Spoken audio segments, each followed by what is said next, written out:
자, 지금부터 이제 비선형 분류기를 위한 인공신경망에 대해서 알아보도록 하겠습니다. 사실 분류기만을 위한 게 딥러닝은 아니죠. 아니긴 하지만 일단 분류기에 대한 코스트 함수를 먼저 우리가 쭉 알아보고 있는 겁니다. 코스트 함수라는 건 일단은 우리가 어떠한 파라미터 W와 B를 학습하는 과정에서 일단 일종의 나침반 같은 역할을 합니다. 어떠한 방향으로 우리가 모델을 학습시켜야 될 것인가. 최소사승법 같은 경우는 모델과 대문자 y라는 실제값과의 차이를 줄여가는 방향으로 학습을 해라 라는 일종의 이런 방향성을 제시해 줍니다.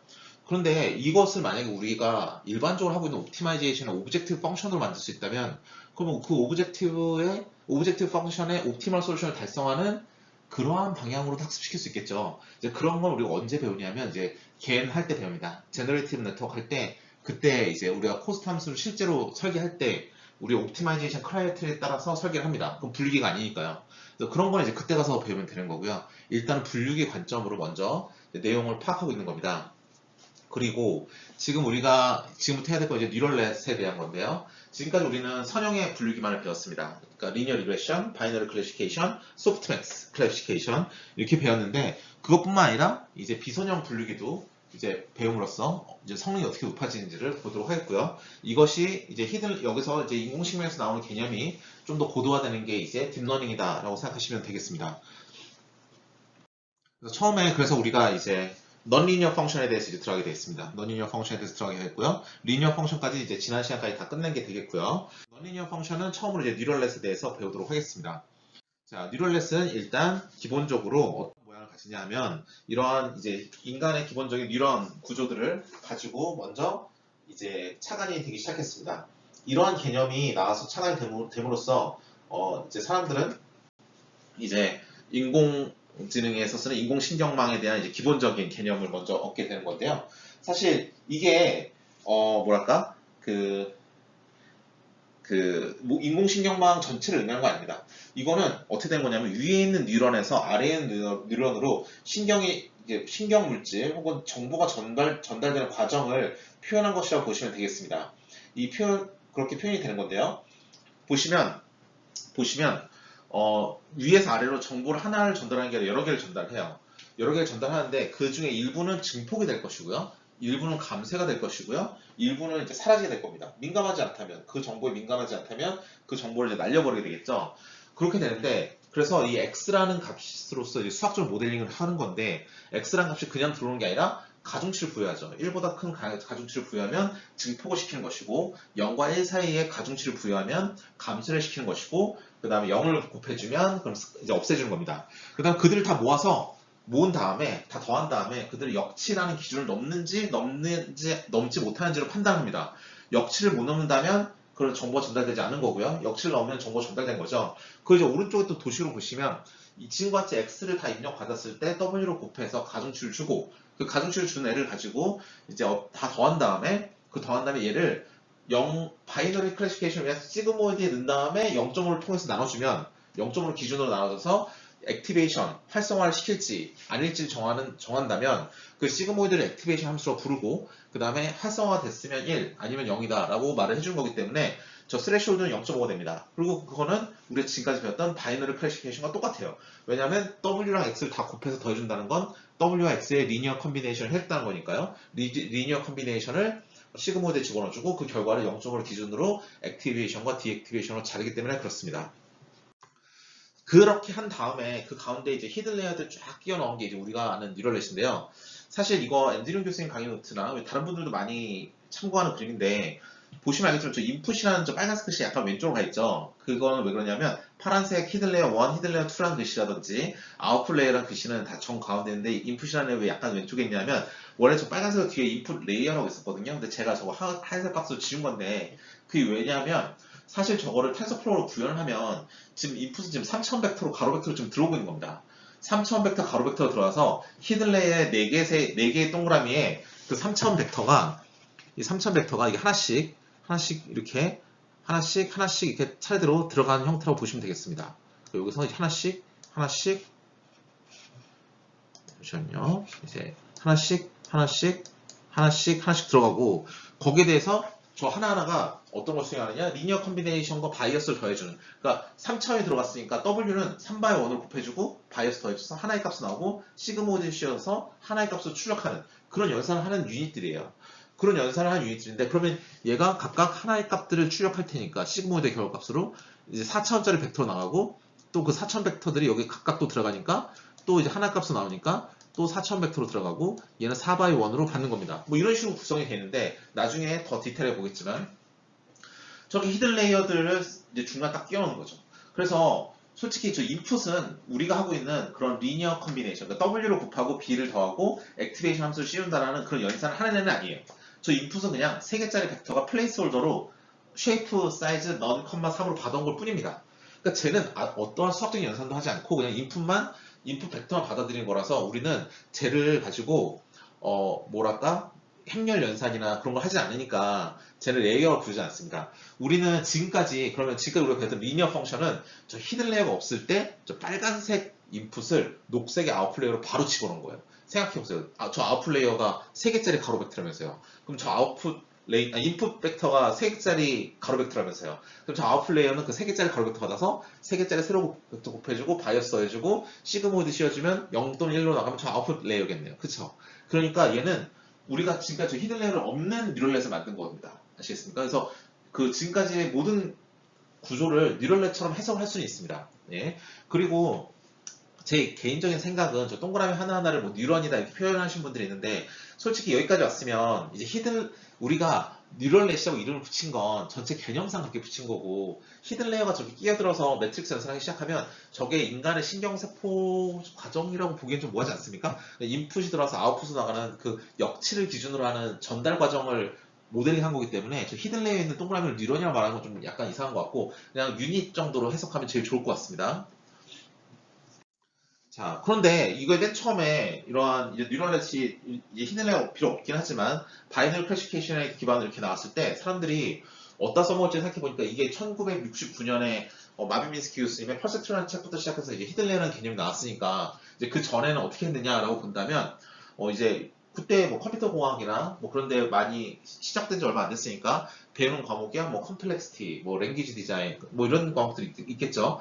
근데 그 중에서 이제 논리 회로 쪽에 보면 이제 AND나 OR 게이트를 설계하는 게 있는데, 자, AND 게이트를 보시면, AND라는 건 여러분이 논리 회로라는 수업을 안 드셨다 하더라도, 뭐, X, Y 두 개의 인풋인데, 모두 다 참이 아닌 이상 거짓이다니까, 0,0, 1,0, 그 다음 1,0, 0,1이라는 이 세 개의 점은 하얀색 점이고, 그 다음에 1,1 때만 까만색 점이라는 그 사실이 변하지 않죠? 그렇기 때문에, 근데 이런 거는 당연히 선으로 딱 나눌 수 있는 거예요, 이렇게. 그쵸? 자, 오화 게이트 같은 경우는 모두 다 거짓이 아니면 참이에요. 그러니까 얘만 모두 다 0이 모두 다 0일 때만 0이고 그 나머지는 다 참이에요. 그러면 얘는 이렇게 직선으로 이렇게 나눠주면 또 직선으로 나뉩니다. 직선으로 나뉜다는 건 뭐냐면 리니어한 클래시피케이션 가능하니까 히든 레이어라는 개념이 필요 없다는 거죠. 히든 레이어는 아까 당뇨병 환자 데이터 때 말씀드렸듯이 얘는 비선형 분류기에 또만 파워풀하게 동작하는 거고 비선형 분류가 아닐 때도 쓸 수 있긴 하지만 굳이 자원의 낭비를 하면서까지 히든 레이어를 만들 필요는 없는 겁니다. 그래서 지금처럼 엔드 게이트나 오화 게이트를 설계할 때는 보시다시피 평면으로 직선으로 나눌 수 있기 때문에 직선의 클래시피케이션이 가능하니까 우리가 히든 레이어라는 개념을 굳이 도입할 필요는 없었어요. 그런데 그 밑에 썼듯이 XO의 경우는 어떨까요? XO의 경우는 다음과 같습니다. 저건 아무리 직선으로 나눠도 0과 1을 100% 나눌 수가 없어요. 그렇기 때문에 이때부터 이제 1969년에 펄세트라는 책에서 이런 문제는 우리가 바이너리 클래시피케이션, 리니어 클래시피케이션을 할 수가 없다. 이거 어떻게 해야 되지? 라는 고민이 시작되는 겁니다. 그래서 보시면 사람들이 이제 이런 식으로 보면 어떻게 되는 거냐면 멀티레이어 퍼셉트라는 걸 개념을 가져왔는데요. 하나의 레이어가 있다는 건 뭐냐면 아웃풋 레이어 하나만 있다는 거예요. 우리 아까 그림에서 봤지만 아까 봤던 그림에서 히든 레이어 2개 있고 아웃풋 레이어 하나 있죠. 히든 레이어 있고 아웃풋 레이어 하나 있다는 건 뭐냐면 그 레이어가 3개 있는 거예요. 인풋은 레이어가 아니니까 히든 레이어 2개, 아웃풋 레이어 하나는 레이어가 3개입니다. 그러면 만약에 레이어가 100개 있다. 그러면 아웃풋 레이어 하나에 히든 레이어 99개 이렇게 생각하면 되는 거겠죠. 그럼 여기서 보시는 것처럼 좀 노란색 동그라미 친 것처럼 하나의 레이어가 있다라고 한다면 하나의 레이어라는 건 결국 아웃풋 레이어 무조건 하나 있는 거니까 아웃풋 레이어만 있는 겁니다. 그쵸? 아웃풋 레이어만 있고 히든 레이어가 없는 경우를 지금 우리는 여기에서 아웃풋 레이어만 있고 히든 레이어가 없는 경우를 여기에서 이제 리니어 퍼스트 레이어 멀티레이어 퍼스트라고 부르는 거고, 보시다시피 그냥 리니어한 클래시피케이션을 합니다. 그러면 우리 엑소와, 이게 지금 엑소와에 해당하는 건데요. 엑소와 문제를 완벽하게 풀 수가 없죠.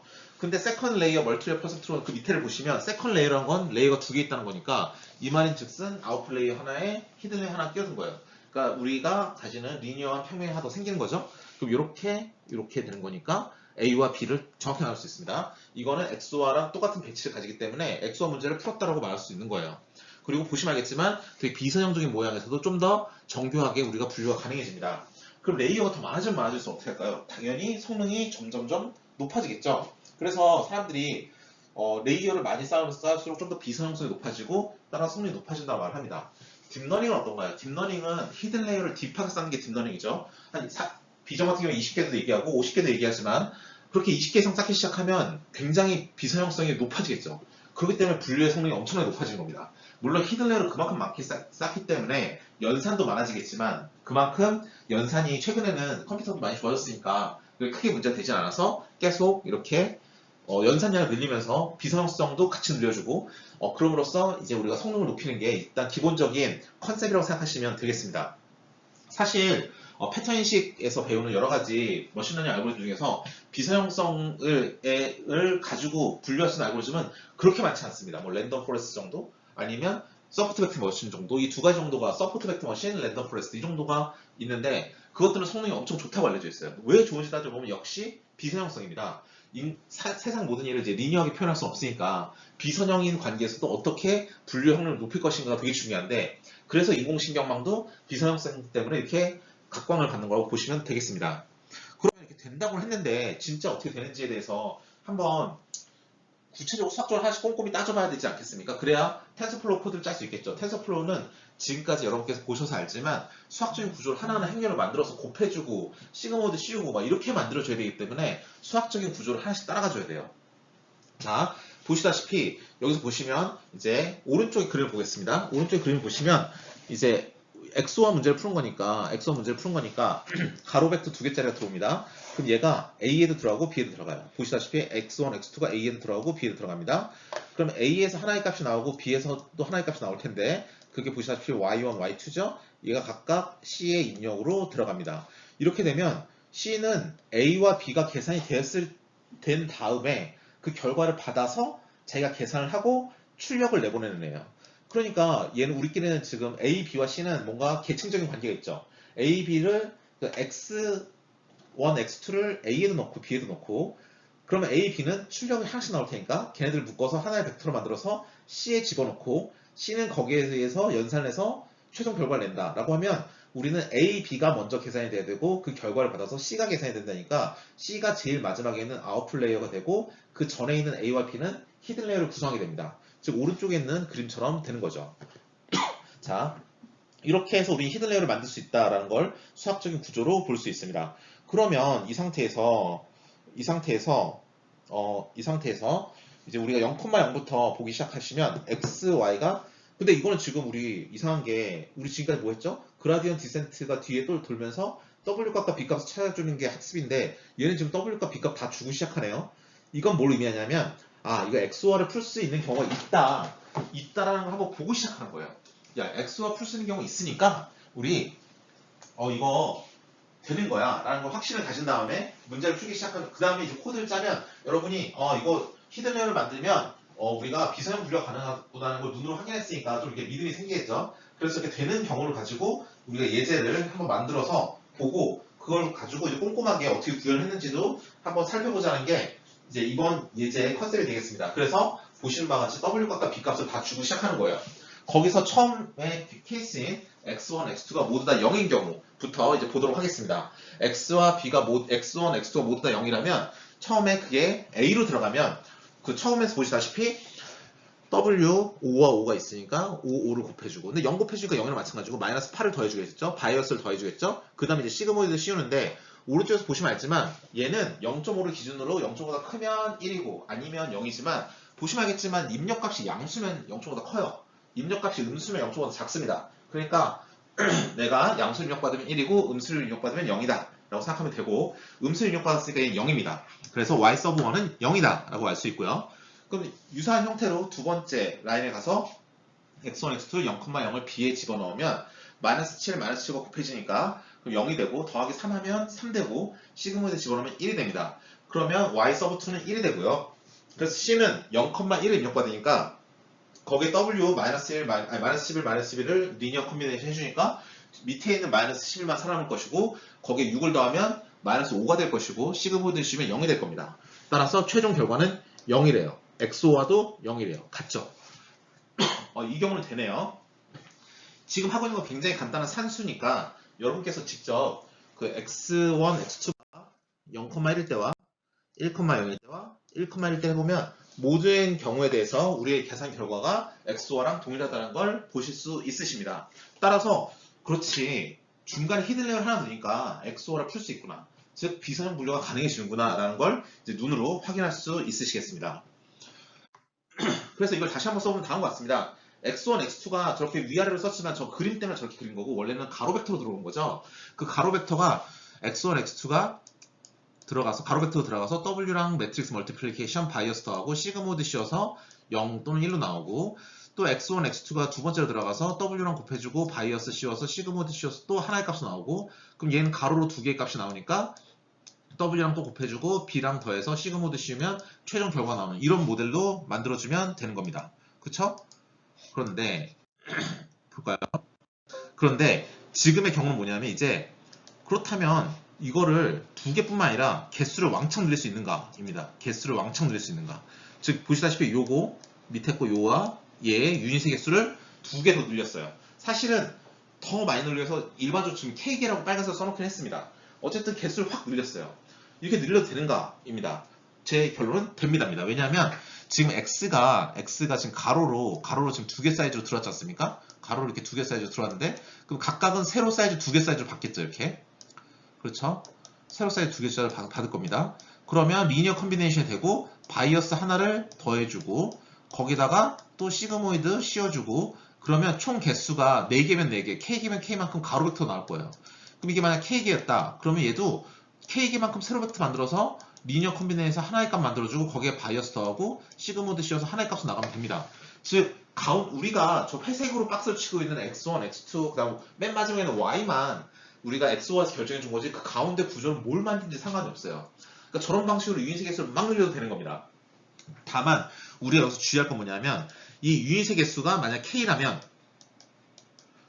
여기 바이어스 개수도 K가 되는 거고 그 다음 나오는 출력의 개수도 K가 되는 거고 K 사이즈 나니까 얘도 입력은 K가 되는 거다. 이것만 다 맞춰주면 행렬 연산할 때 오류가 나지 않으니까 우리가 연산할 때 큰 문제가 없습니다. 이것만 잘 맞춰주면 우리가 그 뉴럴넷을 구성하는 데 문제가 없어요.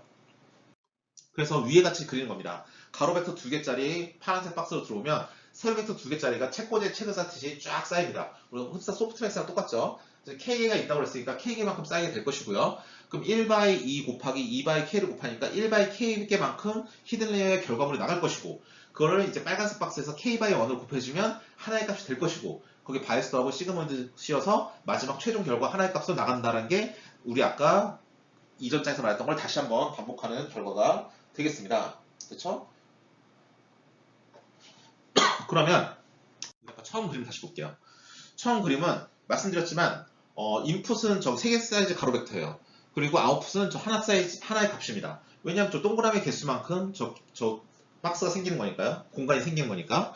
근데 그 1/3짜리 저 인풋이 이제 히든 레이어로 들어가죠. 근데 각각의 유닛으로 다 들어가지 않습니까? 우리 엑소와 예제처럼. 그래서 각각의 유닛으로 다 들어가니까 저 각각의 동그라미 하나하나들은 W는 3/1짜리 세로 벡터고 바이어스 하나가 엮이는 거예요. 그게 몇 개 있어요? 세로로 4개가 있죠. 그러니까 3/1이라는 세로 벡터가 3개 사이즈 세로 벡터가 4개가 지금 쌓여 있는 거예요. 그래서 쟤는 3/4의 행렬로 히든 레이어 1은 구성이 됩니다. 바이어스는 4개가 있는 거고요. 그래서 그 결과물을 하나씩 유닛들은 출력을 내니까 가운데 보시는 것처럼 가로로 4개 사이즈 히든 레이어 1이라는 결과물이 나옵니다. 그러면 그 다음은 4개짜리가 들어왔으니까 동그라미 하나하나에 4개짜리가 가로 벡터로 들어오잖아요. 그러니까 동그라미 하나하나, 히든 레이어 두 번째 동그라미 하나하나는 저 4개짜리 들어오는 사이즈를 받아주기 위해서 4개짜리 사이즈를 받아주기 위해서 쟤는 4/1짜리 세로 벡터를 만들고 그게 4개가 쌓여있으니까 4/4 행렬을 만들어요.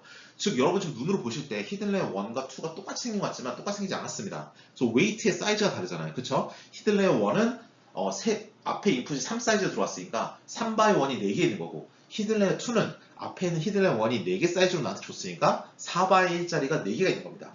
이렇게 사이즈가 다르고요. 히든 레이어 2 역시 유닛이 4개가 있기 때문에 4개 사이즈로 아웃풋이 나니까 아웃풋 레이어의 경우는 또 4x1짜리를 받아주게 되는 거죠. 저렇게 모양이 다릅니다. 그런데 이렇게 전체적인 이제 행렬 구조를 아시겠죠? 그래서 히든 레이어 1을 처음 만드실 때 W 값, 히든 레이어 1의 W를 만드실 때는 3x4로 만들어야 돼요. 왜냐? 나한테 들어오는 인풋의 사이즈가 3이니까 앞에는 3. 그리고 유닛이 4개니까 3x4. 책꽂이를 4개를 쌓은 거니까 바이어스는 동그라미 개수니까 4개. 자, 두 번째 히든 레이어는 첫 번째 히든 레이어가 나한테 4만큼의 벡터 사이즈를 줬으니까 4x1짜리가 4개 쌓였으니까 4x4로 W를 만들어야 되고 바이어스는 4개를 만들어야 되고, 아웃풋 레이어는 히든 레이어 2도 나한테 4개의 아웃풋을 넘겨주니까 4x1으로 W를 만들고 그걸 곱해주면 하나의 값이 되고 거기 바이어스 더하고 이제 액티베이션 함수 쓰시면 되겠죠. 그리고 지금은 이제 처음 배우는 거니까 이게 하나하나 꼼꼼하게 보지만 자세히 보시면 익숙해지면 어떻게 되냐면 저 바이어스라는 저 B값들은 동그라미 개수랑 똑같아요. 히든 레이어 첫 번째 바이어스 값은 몇 개? 4개. 왜냐면 동그라미 4개니까. 히든 레이어 2의 바이어스 개수 몇 개? 4개. 왜냐면 동그라미 4개니까. 아웃풋 레이어 바이어스 몇 개? 1개. 왜냐면 동그라미 하나니까 그렇습니다. 그리고 히든 레이어 1의 웨이트는 지금이야 뭐 앞에서 오는 사이즈가 3이니까 1x3의 가로 벡터로 올 거고, 그것을 3x1의 세로 벡터로 곱해야 되니까 동그라미 하나는 3x1을 가지고 있고 그게 4개가 있으니까 3 곱하기 4구나 이렇게 논리적으로 설명하지만 나중에 익숙해지면 어떻게 하면 되냐면, 그래? 히든 레이어 1 입장에서 내 전 레이어의 동그라미 개수 3개, 나는 4개, 그럼 3 곱하기 4. 히든 레이어 2 입장에서는 내 전의 동그라미 개수는 4개, 즉 나의 동그라미 개수는 4개, 그럼 4x4. 아웃풋 레이어는 내 전의 동그라미 개수는 4개, 나는 하나, 그럼 4x1. 이렇게 하면 되는 겁니다. 똑같죠? 왜냐하면 내 전에 있던 동그라미의 개수가, 내 하나의 레이어 전에 있는 동그라미 개수가 나에게 들어오는 인풋 사이즈를 정하니까 그게 행렬의 세로가 되는 거고, 내가 가진 유닛의 개수만큼 쭉 책꽂이에 책을 쌓는 거니까 그게 가로가 되는 거고, 그러니까 이전 레이어의 동그라미 곱하기 나의 동그라미를 하면 그 히든 레이어의 W의 사이즈가 되는 겁니다. 그렇게 기억을 하시면 될 것 같아요. 나중에 코딩 하실 때는 그렇게 하시면 됩니다. 자, 그래서 이제 실제 구현을 해볼 건데요. 이거는 우리가 그 바이너리 클래시피케이션 코드입니다. 우리 학생들 있었지 않습니까? 어떤 학생이 몇 시간 공부하고 몇 년째 족구를 가지고 있으면 A뿔인가 F인가를 했던 그 코드를 그대로 가져왔는데 어디만 고쳤냐면 이런 데만 고쳤습니다. 일단 XOR을 푸는 거잖아요. 지금 제목을 잘 보셔야 되는데 XOR을 푸는 겁니다. 바이너리 클래시피케이션으로 XOR을 풀기 때문에 X 언더바 데이터, Y 언더바 데이터에다가는 XOR 규칙을 넣어줘야 돼요. 00일 때는 0, 01일 때는 1, 10일 때는 1, 11일 때는 0이다 라고 XOR 규칙을 넣어주고, 나머지 다 똑같고 다른 거는 러닝 레이시랑 뭐 이터레이션 횟수 정도만 당연히 조절을 해줘야겠네요. 뭐 이런 거 넣었는데 이거는 뭐 우리가 중간중간 코스트 값이 매번 보면 좀 그러니까 한 2000번만 한 번씩만 코스트 값을 찍어 나오라는 거고요. 나머지는 다 똑같습니다. 그러면 결과를 보면 코스트 값이 줄어드나요? 0.693147에서 하나도 안 줄어들고 있어요. 코스트 값이 줄어들지 않는 것보다 학습이 이루어지지 않고 있다는 겁니다. 그래서 결과적으로 보면 0.5, 50%밖에 안 돼요.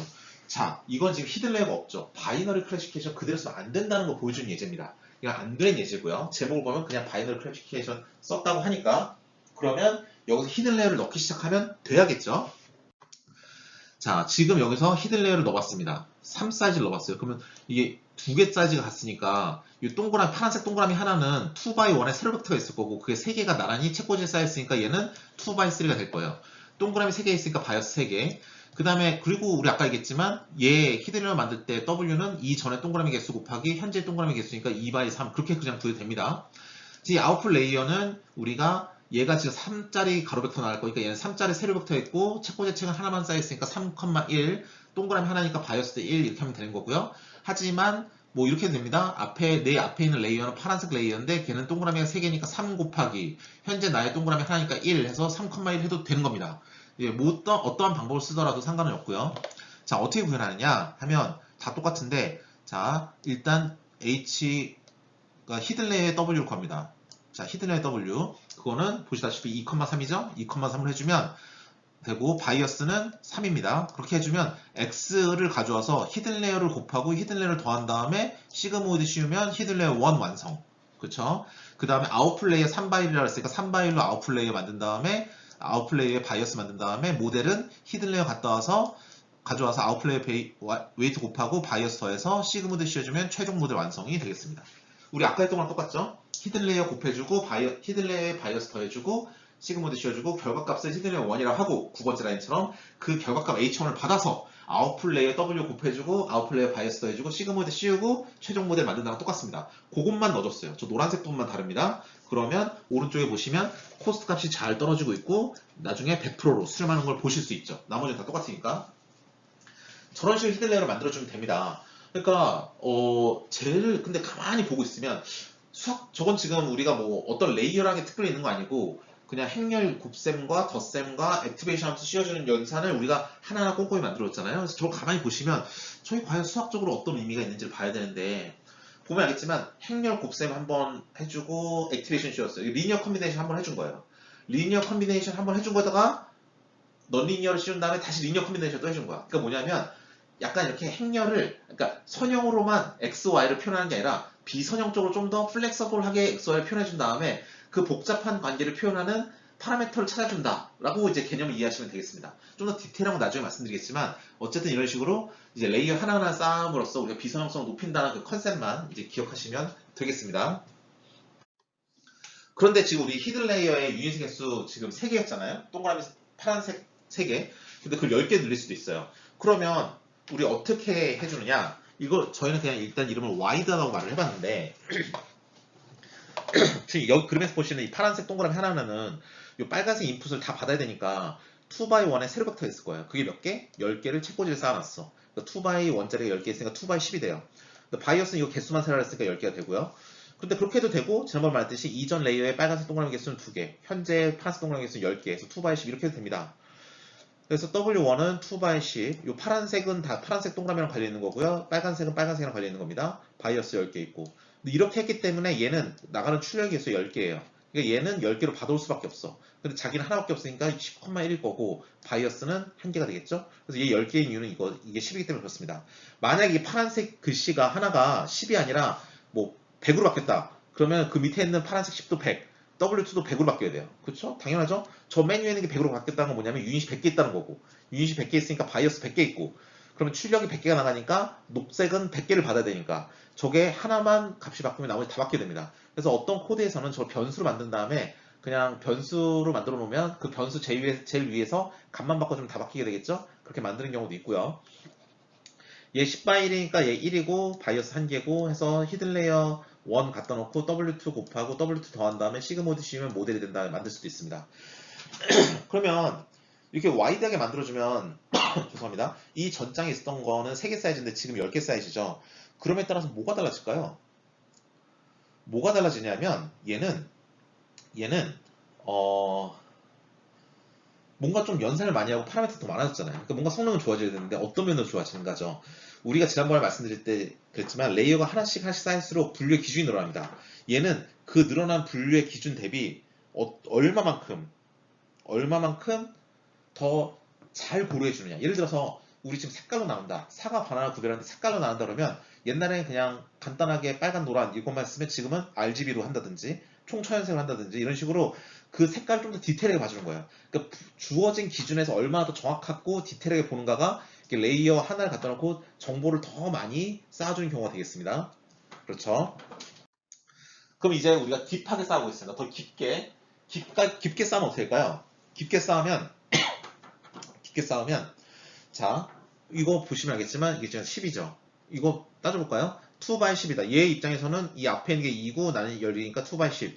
얘는 앞에 있는 게 10이고 나는 5니까 10x5. 앞에 있는 게 5고 나는 8이니까 5x8. 앞에 있는 게 8개고 나는 1개니까 8x1 해서 2x10, 10x5, 5x8, 8x10 이렇게 되고요. 또 각각의 레이의 바이스는 동그라미 개수만 세주면 되니까 우리가 10, 5, 8, 1입니다. 그래서 10, 5, 8, 1 이렇게 만든 다음에 그걸 각각에 대해서 주어진 인풋에서 웨이트 곱하고 바이어스 더하고 시그모드 C에서 히든 레이어 1 완성. 히든 레이어 1 갖다 놓고 두 번째 레이어 웨이트 곱하고 바이어스 더하고 시그모드 C여서 두 번째 완성. 그 다음 걔를 갖다 놓고 세 번째 레이어 웨이트 곱하고 바이어스 더해서 시그모드 C여서 세 번째 히든 레이어 완성. 걔 세 번째 히든 레이어 갖다 놓고 아웃풋 레이어 곱하고 더해서 시그모이드 C여서 최종 모델 완성. 이렇게 되겠습니다. 이렇게 만들면 되는데 아주 이제 쉽게 빠르게 만들 수 있죠. 이게 딥하게 점점 쌓을 수 있어요. 그러면 얘는 의미가 뭐냐라면 히든 레이어 하나 생길 때마다 기준이 늘어나는 겁니다. 예를 들어서 뭐 정확하진 않지만 정확하게 1대1로 매핑되진 않지만 사가 반환을 나눈다라고 한다면 색깔이 기준이었다. 그 다음 크기, 모양, 냄새 이런 식으로 계속 기준이 늘어난다면 이건 레이어가 늘어난 거랑 거의 유사한 의미가 있다고 보시면 되겠습니다. 그러면 여러분께서 만약에 자원이 한정되어 있으니까 여러분 레이어를 깊게 쌓을 겁니까? 아니면 이렇게 와이드하게 쌓을 겁니까? 딥이 나을까요? 아니면 와이드가 나을까요? 예. 일반적으로는 딥러닝이 더 유명하죠. 그러니까 딥한 게 더 좋은 거예요. 레이어를 더 깊게 쌓아줄수록 우리는 분류의 성능을 점점 많이 늘릴 수 있습니다. 예. 왜냐면 어떤 경우는 이미 색깔로, 그러니까 빨간색과 노란색 구분은 굉장히 레졸루션이 낮아서 할 수 있는 거니까 그거는 굳이 와이드하게 쌓을 필요는 없는 거거든요. 그래서 항상 와이드한 게 성능을 폭발적으로 늘린다기보다는 딥하게 쌓아야 비선형성을 증가시킬 수 있기 때문에 훨씬 더 좋은 선택이 되는 겁니다. 그래서 딥러닝을 하는 건 이런 식으로 히든 레이어 쌓아줌으로써 많이 쌓아줌으로써 가능한 거예요. 자, 여기까지가 히든 레이어를 쌓는 방법이니까 1969년에 나온 마빈 민스키 교수님의 퍼셉트론이라는 책에 나오는 것을 구현하는 방법이 되겠고요. 근데 딥러닝을 쌓을 때 하나의 문제가 있어요. 뭐냐, 딥러닝처럼 연산할 때 문제는 뭐냐면 저렇게 시그모이드를 계속 쌓아준다는 거예요. 딥러닝이면 한 20개까지 쌓을 텐데 저 액티베이션 함수를 시그모이드로 쌓아주면 액티베이션 함수의 특징이 뭡니까? 저 시그모이드 함수는 어떠한 마이너스 무한대에서 무한대까지 x값이 들어왔을 때 y값은 0에서 1 사이로 매핑을 시키는 거죠. 0에서 1 사이가 값이 돼버려요. 그러니까 얘네들은 0에서 1 사이로 값이 딱 고정돼 버리니까 얘가 한두 번은 괜찮은데 한 4번, 5번, 6번 넘어가기 시작하면 값이 점점 작아져요. 자, 값이 작아지니까 그것에 종속되어 있는 웨이트 값도 당연히 사라지겠죠. 그래서 이걸 뭐라 부르냐면 제일 밑에는 그라디언트 베니싱 프로블렘입니다. 즉 웨이트 값이 사라진다. 왜냐하면 값이 사라지니까. 이걸 해결하기 위한 방법이 바로 렐루라는 함수가 되겠습니다. 보시는 바와 같이 우리가 빨간색이 시그모이드예요. 0에서 1 사이로 왔다 갔다 하죠. 근데 녹색을 써서 액티베이션이 안 되면 그냥 0으로 바로 그냥 매핑 시켜버리고 액티베이션이 되면 된 만큼 크면 큰 만큼 3이면 3만큼 출력을 시켜줌으로써 우리는 만약에 히든레이어를 1억 개를 쌓더라도 1억 개가 모두 액티베이션이 됐다면 처음 입력한 값이 끝에까지 다 살아남아 있어야 중간 모든 히든레이어들이 W 값이 학습이 되니까 저런 함수를 쓰자라는 게 이제 우리가 액티베이션 함수를 바꾼 겁니다. 저걸 이제 rectified linear unit이라고 해서 렐루 함수라 부르고요. 저거는 이제 TensorFlow 안에서 tf.nn.rellu라는 이름으로 구현이 되어 있습니다. 그걸 쓰시면 되고요. 그걸 쓰면 히든레이어가 많이 있다 하더라도 렐루의 경우는 초기 값에 따라서 성능의 차이는 있지만 저렇게 코스트 함수가 많이 감소되는 학습의 효과가 있다고 보시면 되겠습니다. 오른쪽은 이제 그라디언 디센트 옵티마이저 같은 그런 옵티마이저들이 여러 개가 있을 수 있다는 건데 주어진 코스트 함수가 어떤 것이냐에 따라서 옵티마이저마다 성능이 다 다릅니다. 근데 코스트 함수를 구한다는 건 W 값과 B 값도 중요하지만 거기 들어가는 상수값 X, Y 값도 코스트 함수를 구성하는 변수들이죠. 그 X, Y, 그러니까 데이터가 뭐가 들어오냐에 따라서 함수가 다 바뀌기 때문에 저건 다 해봐야 돼요. 우리 수학적으로 구했어야 되는 게 아니라 데이터에 따라서 바뀌는 거니까 다 해봐야 되는 거고 저 보시다시피 여러 가지 옵티마이저가 있는데 그 중에서 우리 지금까지 그라디언트 디센트를 많이 쓰지만 다른 걸 쓸 수도 있다는 걸 보여드리고 있는 거고요. 그래서 이걸 보시면 여러분께서 이제 모양을 쉽게 추론할 수 있습니다. 자, 얘는 뭐죠? 이거 이제 코드만 봐도 머릿속에 딱 이제 감이 옵니다. 얘는 어떻게 생긴 뉴럴넷인지 감이 오는데 보시면 얘는 인풋이 784구나. 근데 아웃풋은 10개구나. 근데 우리 지금까지 Y가 1이 아니라 여러 가지 상수인 거는 소프트맥스밖에 없었으니까 얘도 지금 소프트맥스 같고 10개 중에 하나 분류하는 거구나. 인풋 벡터가 784인데 10개 중에 하나 분류하는 거구나 알 수 있고 자 784가 들어와서 256, 256, 256이니까 첫 번째 히든 레이어는 유닛의 개수가 256이구나 알 수 있고 그 다음 히든 레이어도 보니까 똑같이 256을 또 출력하네요. 그럼 얘도 유닛의 개수가 256이구나 알 수 있고요. 그래서 내가 256이니까 너도 256, 256. 마지막 세 번째 히든 레이어도 또 256이네요. 세 번째 히든 레이어도 256이구나 라고 알 수 있어요. 그쵸? 그래서 256, 256, 256이고 마지막에 이제 10개, 10개 매핑하면서 나갑니다. 10개, 10개. 그럼 아웃풋 레이어가 되겠죠? 그럼 얘는 히든 레이어 3개, 아웃풋 레이어 하나인데 3개 히든 레이어는 모두 256개 유닛이 있고 아웃풋 레이어는 유닛이 10개 있구나 라는 걸 알 수 있습니다. 그래서 모델 언더바 LC까지만 만들어서 리니어 컨비네이션까지만 만들어서 걔를 집어넣고 소프트맥스 함수를 넣고 평균을 내서 코스트 함수를 만들고 이제 그걸 코스트 함수를 미니마이즈하는 트레이닝 하면 되는데 우리가 지금까지 그라디언트 디센트 옵티마이저만 썼지만 아담이라는 옵티마이저도 있구나. 이런 거는 이런 현상에서 이런 데이터에서 제일 잘 어울리는 건가 보다 라고 생각하시면 되겠습니다. 이제 코드만 보셔도 이제 뉴럴넷을 만드는데 크게 문제가 없으시죠? 이렇게 정리하면 되겠습니다. 그리고 이거는 이제 서머리인데 우리가 이 시점에 왜 딥러닝이 이렇게 폭발적인 인기를 얻었느냐. 왜냐면 인공신경망은 사실 1969년에 나왔다 그랬잖아요. 나온 지 51년이 됐습니다. 근데 지금까지 아무 소리 없다 이제 와서 폭발적인 인기를 얻는 건 뭐냐면 우리가 첫 시간에 말했듯이 요즘에 AI는 데이터 기반의 AI예요. 데이터가 일단 많아야 돼요. 데이터가 많아야 되고 그 많은 데이터를 기반으로 해서 우리가 학습을 해야 되는데 예전에 그렇게 많은 데이터를 구하기도 힘들었고 그걸 학습시킬 컴퓨터의 컴퓨팅 능력도 좋지 않았습니다. 그래서 데이터가 모자랐다는 것과 하지만 지금 데이터가 굉장히 많이 잘 제공되고 있고 컴퓨터도 이제 GPU라는 하드웨어 자원을 쓰면서 이제 연산 가속화가 가능해지니까 저도 굉장히 중요한 부분이고요. 그래서 저것 때문에 이제 데이터도 많아지고 연산도 잘 돼요. 이제 여기까지 해서 외부적인 이제 백업은 되는데 내부적으로는 어땠느냐? 그라디언트 베이싱 프로블럼이라고 있어서 우리가 레이어를 많이 쌓을 수 없었는데 이제는 딥러닝 할 수 있을 정도로 레이어를 많이 쌓을 수 있게 렐로라는 함수를 쓸 수 있게 됐다. 예전에는 시그모이드를 쓰니까 그라디언트가 중간에 사라지니까 많이 쌓고 싶어도 쌓을 수 없었는데 이제는 그걸 극복했다는 거고 그리고 보면 알겠지만 여러분 그 가로 벡터 하나 들어오면 유닛이랑 곱해져서 첫 번째 히든 레이어 들어왔다 봐요. 인풋이 들어왔어. 인풋으로 벡터가 들어왔어요. 그럼 첫 번째 히든의 유닛들이랑 각각 유닛에 각각 들어가면서 유닛만 하나의 출력이 나오죠. 그럼 걔네들을 하나의 1100차례의 벡터로 만든 게 히든 레이어 첫 번째 결과물이잖아요. 그게 두 번째 히든 레이어 넘어가잖아요. 그러니까 히든 레이어 하나하나의 결과물이 1000 벡터가 되기 때문에 처음에 입력을 2차원이든 3차원이든 받아도 얘가 다 1차원 매핑해버려서 차원이 1차원밖에 입력을 못 받는다는 아주 치명적인 한계가 있습니다. 뉴럴넷은. 근데 나중에 배우겠지만 이제 컨볼루셔널 뉴럴넷이라는 거 쓰면 다처럼 입력이 가능하니까 좀 의미가 있다. 그래서 요게 다 됐기 때문에 이제 딥러닝이 굉장히 요즘 폭발적인 인기가 있는 겁니다. 이렇게 생각하시면 되고요. 그럼 이제 구현을 해보도록 하겠습니다. 우리 아까 784 받아서 10개 중에 하나로 구현하는 코드를 맨 마지막에 봤잖아요. 히든레인 3개 있는 거. 그게 바로 이 엠리스트 데이터셋 분류 문제입니다. 이건 뭐냐면 엠리스트 데이터셋 같은 경우는 손글씨 분류기예요. 저런 가운데 504라 써있는 것처럼 저 손글씨 이미지를 텐서플로에서 제공을 합니다. 저 데이터를 가지고 기본적으로 분류기를 연습해봐라는 거고요.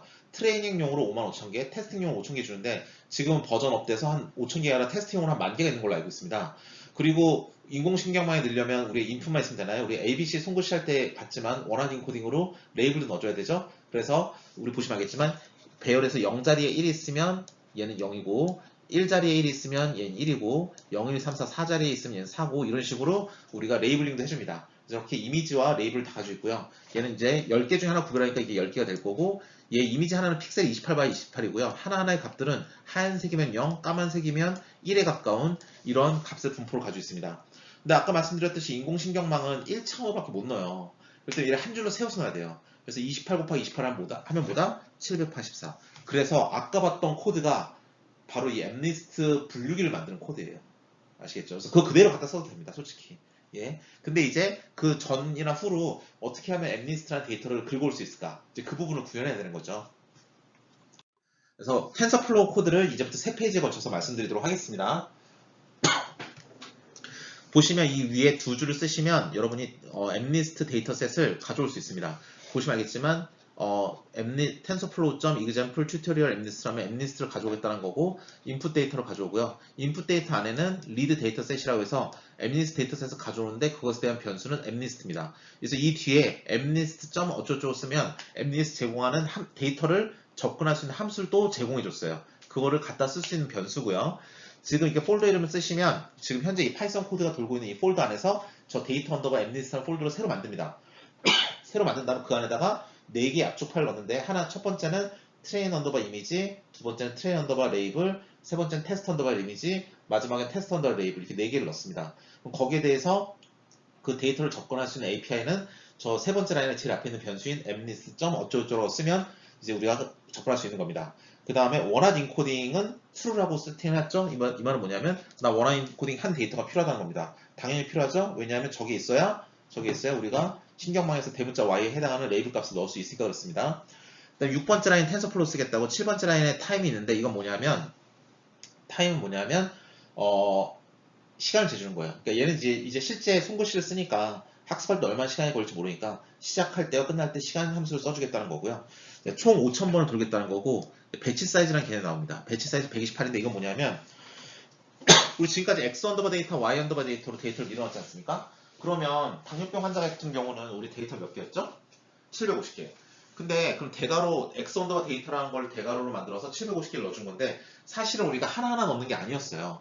x 언더바 데이터를 대문자 x에 피드 딕트로 넣을 때는 그 x 언더바 데이터라는 그 전체를 집어넣을 때 제일 끝에 대괄호를 묶고 있기 때문에 이게 하나의 행렬입니다. 즉 우리가 당뇨병 환자 데이터를 넣을 때도 750 by 8의 행렬로 통째로 넣은 거예요. 설명하기 편하라고 하나씩 얘기를 하지만 실제로는 750 by 8이라는 행렬이 통째로 들어간 거죠. 근데 엠리스트 같은 경우는 55,000개잖아요. 55,000개 통으로 넣었다가는 계산할 때 엄청나게 시간 많이 걸립니다. 55,000 by 784를 유인색에서 256개만큼 히들레에 다 집어넣어주고 뭐 이런 연산을 해야 되는데 가당키는 합니까? 이거 진짜 너무 연산이 많이 걸리겠죠. 그래서 사람들이 야 배치 사이즈만큼 쪼개서 넣어줘라. 그러니까 55,000개 한 번에 넣지 말고 128개씩 쪼개서 넣어줘라는 게 바로 배치 사이즈의 개념입니다. 성능의 연한은 좀 있을 수 있습니다. 왜냐하면 행렬을 통으로 넣는 것보다는 글로벌 옵티멀이 아니니까. 하지만 뭐 데이터셋이 정말 잘 구성되어 있다면 뭐 배치 사이즈를 잘만 잡아주면 뭐 나름 성능의 열화를 최대한 막을 수도 있고요. 그리고 여기서 주의할 건 뭐냐면 8번째 라인, 9번째 라인을 보시면 128개씩 넣어서 5,000번이 돈다랬는데 그러면 128에서 2를 나누고 5,000에다 2를 곱하면 64 곱하기 많이 이게 64만 총 64만 개 데이터를 학습한다는 소리예요. 근데 우리 트레이닝 데이터 55,000개밖에 없었는데 어떻게 64만 개나 끌었었느냐 이게 좀 궁금할 수도 있습니다. 자, 128개씩 5,000개를 넣으면 총 64만 개의 데이터가 필요한데 그런데 왜 우리는 55,000개밖에 없다. 그럼 어떻게 할 것이냐? 이거는 썼던 데이터를 다시 씁니다. 즉 55,000개 데이터를 처음부터 다 학습을 시킨 다음에 나중에 처음으로 돌아가서 썼던 데이터를 다시 다 가져 학습해요. 근데 이렇게 해도 되나요? 썼던 것도 학습할 때 또 써도 될까요? 이거는 좀 문제가 있는 부분인데 사실 엠리스트는 괜찮아요. 왜냐하면 이게 가능한 경우는 다른 것 같습니다. 자, 데이터를 많이 가지고 있어요. 그래서 이거랑 똑같아요. 제가 고등학교 1학년인데 고3 문제집을 봐요. 그럼 하도 모르겠죠? 고등학교 2학년이 됐는데 고3 문제집을 다시 봐요. 똑같은 걸. 조금 알듯말듯하지만 여전히 모르겠죠? 고3이 되면 그 고3 문제집을 풀 수 있겠죠? 이건 뭐냐면 제가 데이터를 계속 똑같은 걸 보고 있지만 제 수준이 높아지면 이제 거기에 따라서 받아들이는 게 다른 거예요. 즉 우리가 55,000개 데이터를 가지고 쫙 끝까지 학습이 끝났으면 저 코스트 함수를 쫙 낮췄을 겁니다. 코스트 함수가 낮췄다는 건 뭐냐면 수준이 높아졌다는 소리죠. 그런 상태에서 똑같은 데이터 다시 받았을 때 받는 임플리케이션이 다르기 때문에 이거는 괜찮습니다. 그런데 그러려면 조건이 뭐냐면 데이터가 충분히 많아야 돼요. 코스트 함수가 충분히 감소할 정도로 데이터가 많아야 되고 두 번째 데이터 분포가 좋아야 되고 데이터가 정말 잘 정제되어 있어야 된다는 그런 조건이 있습니다. 그것만 만족시켜주면 우리가 데이터를 반복해서 써면서 이렇게 학습하는 게 가능합니다. 10, 11, 12번째 라인에 히든레어 개수 256, 256, 256을 맞추셨고요. 근데 솔직히 이렇게 안 하고 아까 봤던 그 코드처럼 짜도 되니까. 근데 이거는 우리가 이미 알고 있듯이 하나만 고치면 세 군데 다 고쳐야 되니까 우리가 그거를 변수 하나로 우리가 만들 수 있다라고 옛날에 말씀드린 적 있죠? 이제 그걸 실제로 구현하기 위해서 이렇게 쓴 거고요. 대문자 X, 대문자 Y는 이제 우리 뉴럴넷의 인풋, 아웃풋을 맞춰주는 건데 인풋은 784, 아웃풋은 10개니까 저 784, 10개로 저렇게 맞춰주면 되겠습니다. 그럼 자, 이제 함수를 만드는데요. 이제 멀티레어 퍼셉트론, 즉 이제 인공신경망 함수를 리니어 컨비네이션 한 것까지만 출력하는 이제 함수를 만드는 겁니다.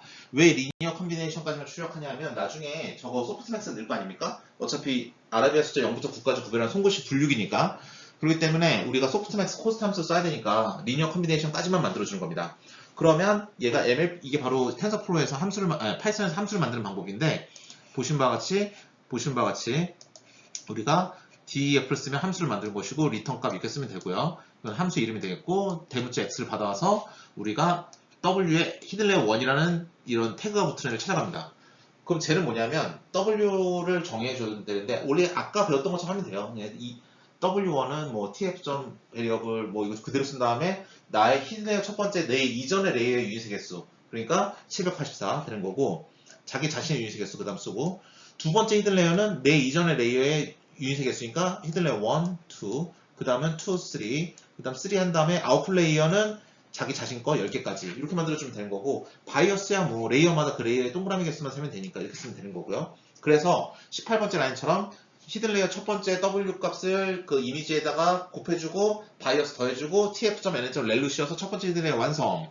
그 첫 번째 히든레이어를 그대로 받아와서 두 번째 히든레이어 웨이트과 바이어스 더해주고 렐로 씌워서 두 번째 히든레이어 완성. 그 두 번째 히든 레이어 받아서 세 번째 히든 레이어 웨이트 곱하고 바이어스 더한 다음에 렐로 씌워서 세 번째 히든 레이어 완성. 그 세 번째 히든 레이어에다가 아웃풋 레이어 W 곱하고 바이어스 더한 다음에 그걸 출력해 주시면 되겠죠? 왜냐하면 액티베이션 함수 필요 없는 이유는 어차피 이 뒤에 가면 tf.n.softmax 크로스 엔트로피 위드 로지스 버전 2라는 코스트 함수를 쓸 거니까 거기에 넣어줄 거니까 우리가 tf.n.softmax까지 쓰지 않고 여기서 리니어 컨비네이션 상태로 출력하면 되는 겁니다. 그래서 저 빨간색 박스가 우리 항상 만들던 모델 LC, 모델 언더바 LC가 되는 거예요. 보시면 알겠지만 저기 대문자 X를 써놨죠. 37번째 라인에 MLP 언더바 LC에다가 지금 만든 함수에다가 대문자 X를 넣어요. 대문자 X는 첫 번째 페이지 마지막에 선보였지만 플레이스홀더로 그냥 이미지를 받아오는 거예요. 이미지 받아오면 그 이미지 그냥 넣는 거죠. 그 함수에다가 함수에 넣으면 연산을 해서 리니어 컨비네이션까지 만든 게 모델이고 38번째 라인은 거기다가 tf.n.softmax를 씌운 최종 모델이고 39번째 라인은 우리가 지난번에 만들었던 그 코스트 함수 그대로 가져오면 되는 거고 그 다음에 40번째 라인은 아담 옵티마이즈라는 거 써서 러닝 레이 0.01로 트레인 함수 만들면 되는 거고 요 빨간색 박스 친 건 아주 그냥 트리비얼합니다. 이미 다 아는 거고요. 자 43번째 라인은 나중에 정확도를 재는 거예요. 뭐냐면 트레인 데이터들 5만 5천 개 가지고 우리가 64만 번의 횟수로 학습을 다 끝냈으면 나중에 테스트 데이터 10,000개 집어넣으면서 도대체 몇 개나 맞췄는지 알아맞추는 게 바로 애큐리시가 되겠습니다. 그 애큐리시를 계산할 때 나중에 쓸 거예요. 저건 언제 쓰느냐? 57번째 라인에 씁니다. 그러니까 저 57번째 라인 설명하도록 하고요. 그럼 46번째 라인에서 세션이 도는데 이 세션의 사연이는 뭐냐면 저 트레인, 40번째 트레인을 계속 부르면서 대문자 X에다가는 트레인 데이터를 밀어넣어주고 대문자 Y에다가는 테스트 데이터를 밀어넣어주는 게 얘가 하는 일입니다. 세션이 돌면서 자 우리 지금 우리가 엠리스트 데이터를 어떻게 가져오는지가 지금 제일 핵심 부분이기 때문에 그걸 제외한 나머지는 형광펜으로 칠할게요. 그럼 나중에 형광펜 안 칠한 부분만 보면 되겠죠? 형광펜 진한 색으로 한번 없애버립시다. 이걸로 없애버리자. 자, 세션 다 아는 거죠? 세션 돌아야 되는 거 다 아는 사실. 세션 초기 하신 거 다 아는 사실.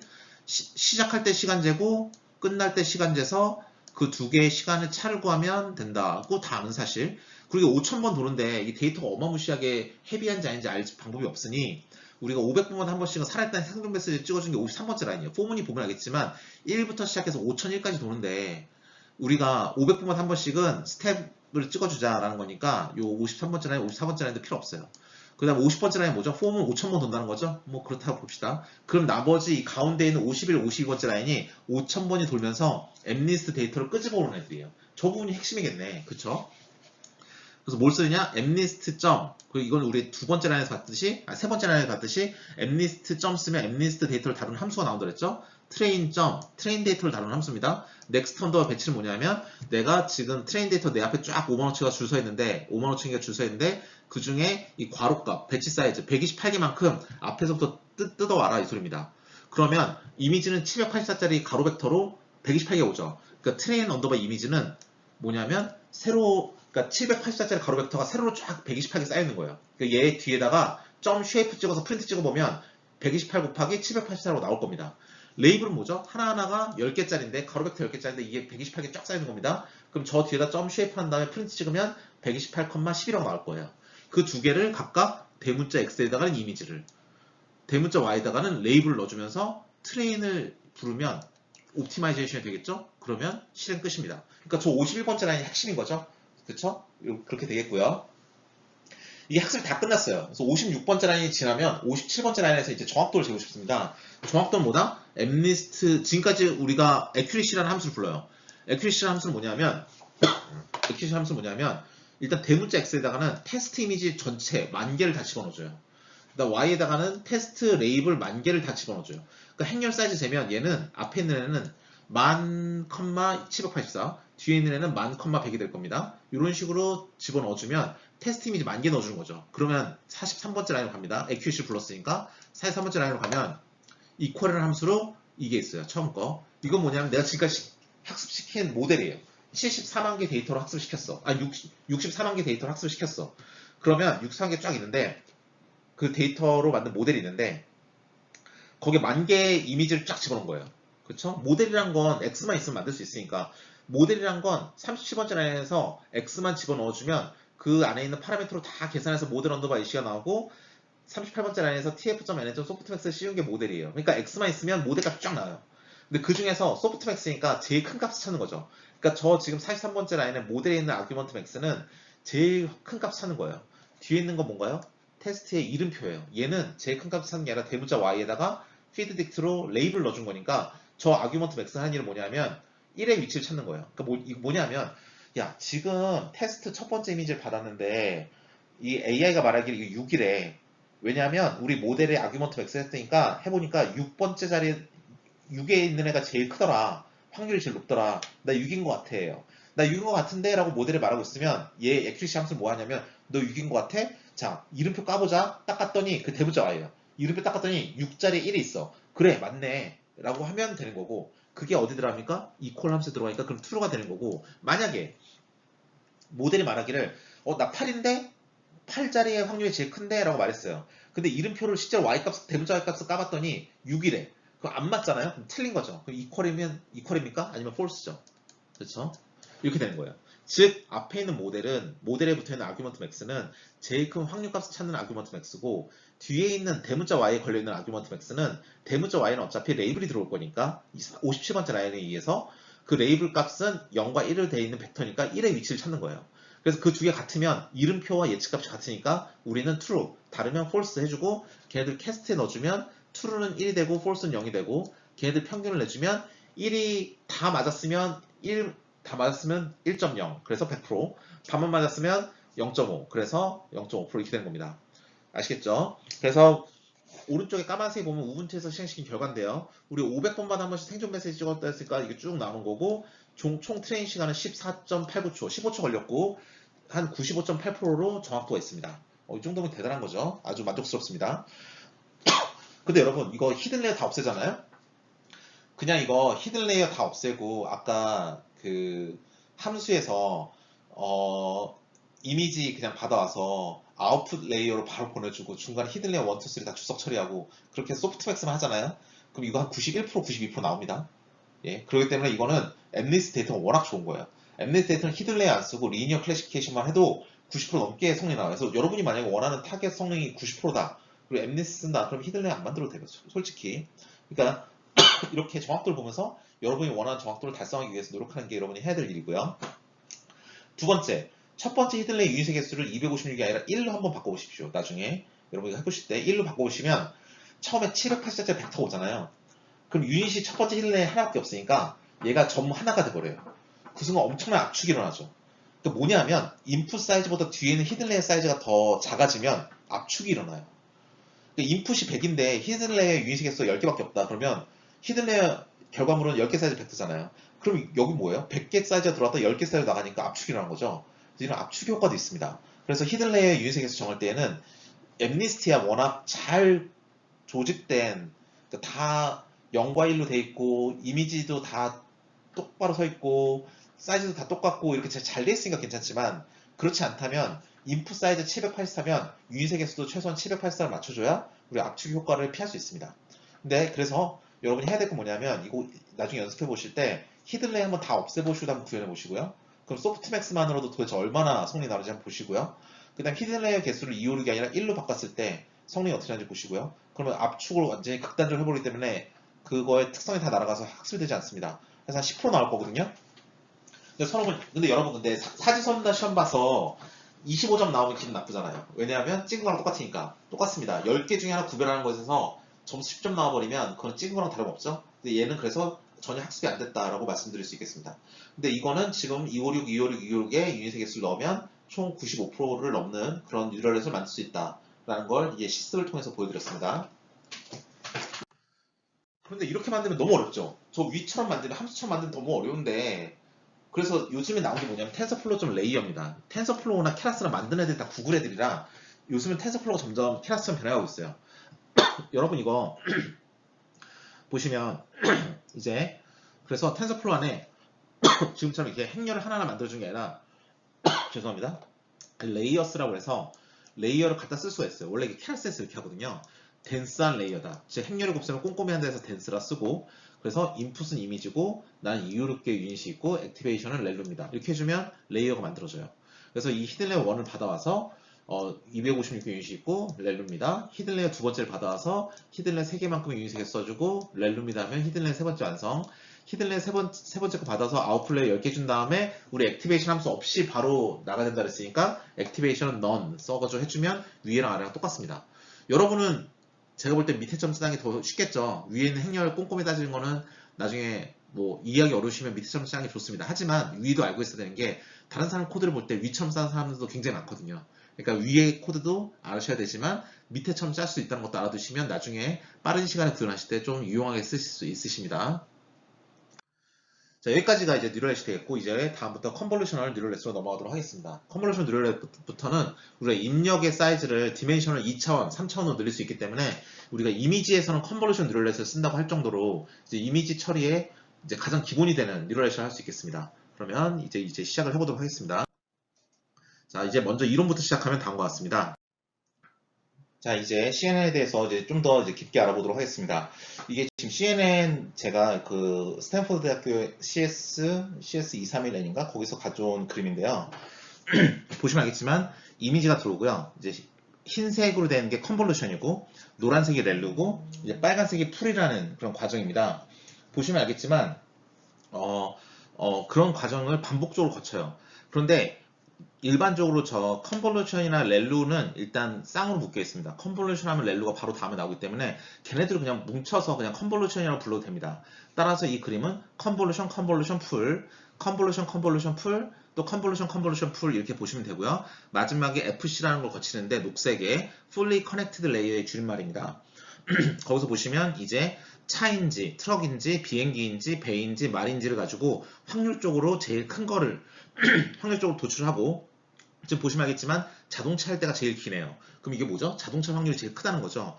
그럼 저 FC라는 건 어떻게 보면 소프트맥스 같지 않습니까? 확률적으로 제일 큰 값을 뽑아낸다. 소프트맥스이거나 아니면 저 FC 안에 히든 레이어들이 숨어 있다면 그냥 우리가 지금까지 배웠던 멀티레이어 펄세트론이에요. 즉 신경망이에요. 그러면 이것은 뭐냐면 2차원의 이미지를 신경망 혹은 소프트맥스 집어넣기 전에 컨볼루션과 풀이라는 연산을 반복적으로 수행한 다음에 집어넣는다는 거예요. 그게 뭔지 모르겠지만 그걸 하면 우리가 다차원 입력을 받을 수 있을 때 좀 큰 엄청난 영향력이 있다라고 보시면 되겠습니다. 예. 그러면 이제 하나씩 컨볼루션이 뭔지 풀이 뭔지에 대해서 알아보도록 하겠습니다.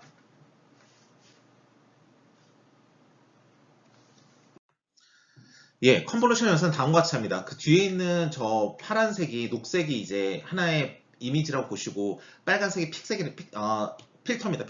필터가 있는데 필터가 저 위에 있으면 필터 값들이 예를 들어서 어떻게 돼 있냐면 얘가 지금 어떻게 표현해야 될까요? 이렇게 4로 이렇게 나눠져 있어요. 그럼 여기 앞에 있는 것과 여기에 해당하는 이거 깔고 있는 이 픽셀 값, 그다음 오른쪽에 있는 것과 이 깔고 있는 픽셀 값, 그다음에 이 아래쪽에 있는 애와 이 깔고 있는 픽셀 값, 이 오른쪽에 있는 애와 이 깔고 있는 픽셀 값을 하나씩 다 곱합니다. 픽셀 값, 필터 값은 나중에 학습을 해서 구해야 되는 값이기 때문에 W라고 치고요. W라 치고 뒤에 있는 깔려있는 X는 픽셀 값이니까 상수죠. 그럼 W랑 X가 각각 엘러먼트 와이즈로 즉 W는 자기가 깔고 있는 X 값 W가 지금 4개가 있는데 저 예제에서는 그 4개의 W 값이 자기가 지금 깔고 있는 X 값들과 각각 다 곱해주고 걔네들 다 더해서 이렇게 한 점을 만드는 겁니다.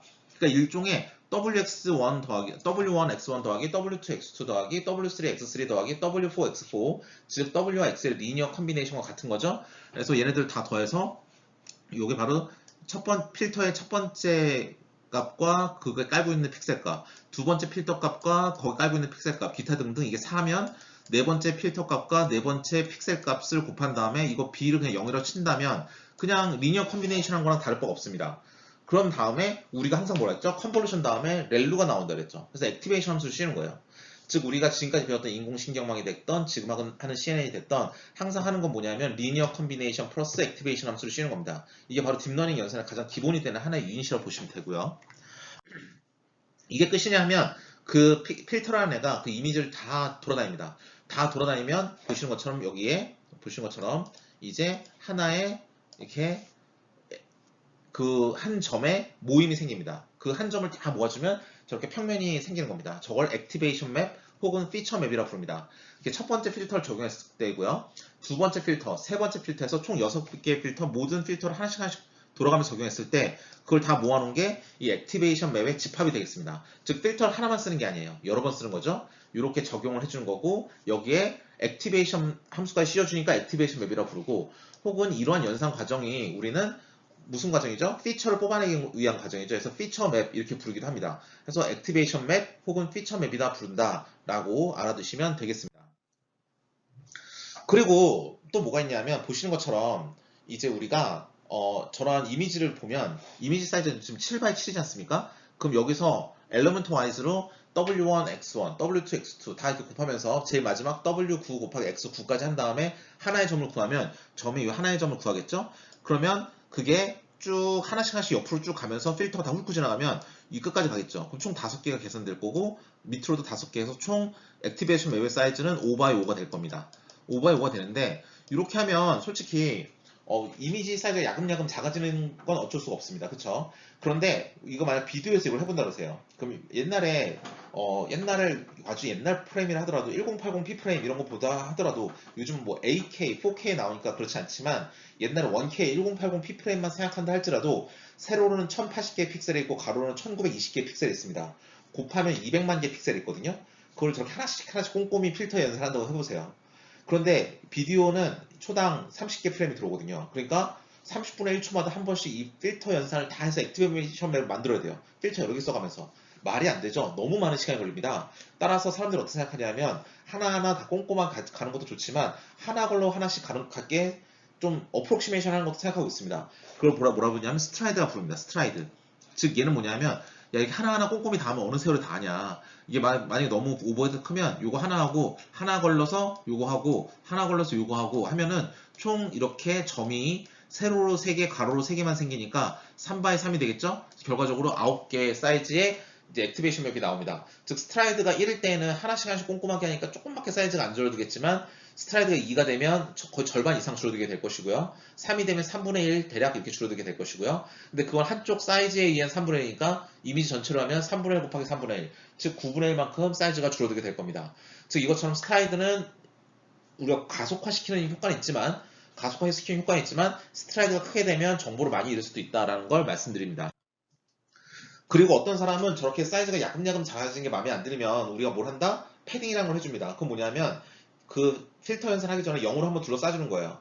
그러면 살짝 이미지를 키웠죠? 여기서 그럼 필터 사이즈를 하면 우리가 가운데 값이 여기 나오게 되니까 결국 쭉 가게 되면 여기까지 가니까 사이즈는 줄어들지 않죠. 이걸 노리는 게 바로 패딩이 되겠습니다. 그리고 패딩은 다 0으로 해주기 때문에 W 값이 0으로 곱해서 어차피 사라지는 거라서 크게 뭐 우리 눈에 보이는 왜곡 현상도 있지 않습니다. 그래서 패딩이라는 걸 해주면 사이즈를 보존해 줄 수 있다. 이렇게 기억하시면 되겠습니다. 별 어려운 개념 아니죠. 그래서 우리는 컨볼루션 어떻게 하는지를 이제 다 배웠어요. 그 다음에 렐루 함수도 뒤에 하나씩 씌우기 때문에 결국엔 리니어 컨비네이션 플러스 액티베이션이라는 기본 원칙은 무너지지 않았습니다. 이것까지 다 아는 거예요. 완전 쉽죠. 예. 그럼 이제 풀이라는 건 뭐냐? 풀이라는 건 뭐냐면 보세요. 총 개수는 64개로 똑같습니다.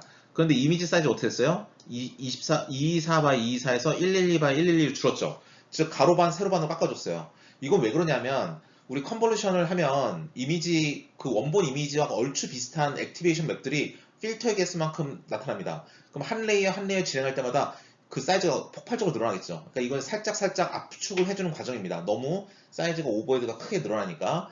그런데 이거는 그러면 어떻게 나눠주냐면 오른쪽에 보시는 것처럼 이미지에서는 맥스 풀링이라는 기법을 사용합니다. 즉 뭐냐면 반으로 이제 압축해줘야 되니까 제일 큰 값 6, 제일 큰 값 7, 3, 4 해서 6384로 7이 아니라 8이 제일 크네요. 6384로 이렇게 만들어주는 게 맥스 풀링입니다. 사실 이거 꼭 맥스 풀링을 써야 되느냐 그건 아닙니다. 근데 이미지 같은 경우에는 제일 큰 값을 가져가야 우리 눈에 제일 튀게 잘 보이니까 그렇고요. 만약에 거꾸로 생각해서 미니멈 풀링 한다 그러면 저 분홍색은 1이 나올 거고 연두색은 2가 나올 거고 노란색은 1이 나올 거고 파란색은 0이 나올 거예요. 그럼 1, 2, 1, 0이면 값이 점점점 다 뭉개져서 사라지기 시작하죠. 그러니까 민 풀링은 별로 의미가 없는 거죠. 그러니까 역으로 죄송합니다. 맥스 풀링을 해야 우리 눈에 보이는 제일 그 특징 있는 값들만 살아남는다라고 보시면 되겠습니다. 그래서 일반적으로 맥스 풀링을 많이 쓰긴 하지만 꼭 맥스 풀링만 있는 건 아니다라고 보시면 되겠습니다. 자, 이게 바로 그래서 다 끝났어요. 그러면 이제 의아하죠. 이게 어떻게 하면 왜 2차원의 입력을 받을 수 있다고 말을 하는가입니다. 우리 저렇게 컨볼루션 풀링이 없다면 우리 아까 엠리스트 어떻게 했어요? 784째 한 줄로 쫙 늘려서서 풀리 커넥트 레이어에 넣어줬죠. 그렇죠? 그럼 이게 784 사이즈였어요. 그럼 이 픽셀 하나하나가 무슨 값이었습니까? 상수값이었습니다. 엠리스트를 쭉 늘려세웠으니까 값 하나가 다 상수예요. 근데 지금은 어떤지 한번 보세요. 지금 어떠냐면 보세요. 이미지가 있었죠. 지금 4개가 됐어요. 그러면서 사이즈가 살짝 작아졌네요. 아, 4개의 필터로 컨볼루션 했구나. 알 수 있죠. 패딩 안 하고 이미지가 살짝 작아졌으니까. 자, 그 다음으로 넘어갔어요. 아, 개수는 그대로인데 사이즈가 반반씩 줄었네. 너 풀링 했구나. 알 수 있어요. 즉 컨버전 한 번, 풀링 한 번이죠. 자, 또 이렇게 왔네요. 얘는 4개에서 8개로 됐어요. 그럴 때는 우리가 관용적으로 필터 8개 썼다고 얘기합니다. 뭐 4개에서 8개 썼으니까 2배 아닙니까? 하지만 우리 관용적으로 8개 쓴다. 이렇게 말을 해줘요. 말할 때는. 자, 필터 8개 썼습니다. 이미지가 살짝 작았어요. 그러면 아, 너 컨버루션 했구나. 필터 8개구나. 알 수 있어요. 그 다음 라인 어떻습니까? 8개랑 개수는 똑같지만 사이즈만 4, 4로 작아졌죠. 그럼 뭐죠? 아, 너는 풀링 해줬구나. 라고 알 수 있어요. 즉 우리는 컨볼루션 한번, 풀링 한번, 컨볼루션 한번, 풀링 한번 이렇게 했어요. 근데 컨볼루션 하면 저 액티베이션 맵은 우리가 W 곱하기 X를 한 것들 점들을 모아놓은 거기 때문에 필터라는 변수를 여기에 싹 다 섞어준 거예요. 얘도 필터라는 변수를 싹 섞어준 거예요. 그쵸? 걔네들을 가지고 얘네들을 한 줄로 쫙 세워준 거죠, 이게. 그래서 하나의 이미지 사이즈가 4바에 사니까 4바에 사니까 16만큼 되고 그 8개가 있으니까 16을 8개 붙여서 128개의 사이즈만큼 쫙 늘어 세운 거예요. 그럼 얘는 하나하나의 컴포넌트들이 뭐죠? 변수예요. 이게 중요한 겁니다. 뭐냐면 이 풀리 커넥트 레이어 뒤에서는 이게 소프트맥스던 아니면 멀티레어 프로젝트론이던 이 뒤에 옵티마이제이션이 돌면서 우리가 X가 오면 W 값이랑 곱해서 더하기 B하고 여기에 액티베이션 함수를 씌운 뭔가가 있을 텐데 우린 지금까지 W와 B만 변수인 줄 알고 W만 B만 막 괴롭히면서 TF 베리어블을 막 업데이트 시켰어요. 그러면 WB만 조정을 해서 우리가 딱 값을 얻는 건데 지금은 뭐죠? 우리가 인풋 받는 인풋을 바꾸는 얘조차도 뭐다? W랑 필터라는 이름의 변수가 섞인 변수들이에요. 저 X 안에 W1 첫 번째 컨볼루션 레이어에 필터 값들이 들어가 있고 또 한 번 더 섞어줬어. 두 번째 컨볼루션 레이어에 변수 값도 또 섞어줬어요. 그러니까 우린 저 녹색 밑줄 칩업과 노란색 동그라미 친구 안에 다 변수가 있는 거예요. 그러니까 그 변수들을 우리가 좀 더 옵티마이제이션을 해줄 수 있는 범위가 인풋까지 들어간 거죠. 이거랑 똑같습니다. 여러분 강의실에 앉아있으면 남학생, 여학생이 막 섞여 앉아있겠죠? 그러면 이미 딱 앉혀놓은 다음에 W 값과 B 값을 막 조절하면서 책받침 각도를 조절하면서 분류를 한다. 그러면 분류 잘할 수 있겠죠. 그러니까 당뇨병 환자 데이터처럼 한 70몇 프로 정도 성능이 정도가 나올 것 같아요. 그런데 저 X 값을 한번 조절해 줄 수 있다면 우리가 이미 여학생과 남학생이 자리에 딱 앉은 다음에 분류를 시작하는 게 아니라 사람들 들어올 때 자 여학생은 오른쪽에 앉으시고 남학생은 왼쪽에 앉으세요 라고 한번 이렇게 필터로 걸러서 트랜스포메이션 시켜주고 그 다음에 노란색의 WB 값으로 싹 가운데를 나눠주면 100%로 나뉘는 거죠. 즉 저 X 안에 들어있는 W1이랑 W2라는 필터 값은 뭐냐면 얘네들을 한번 우리가 인풋을 그대로 받아들이는 게 아니라 한번 우리 마음대로 조정해 줄 수 있는 거예요.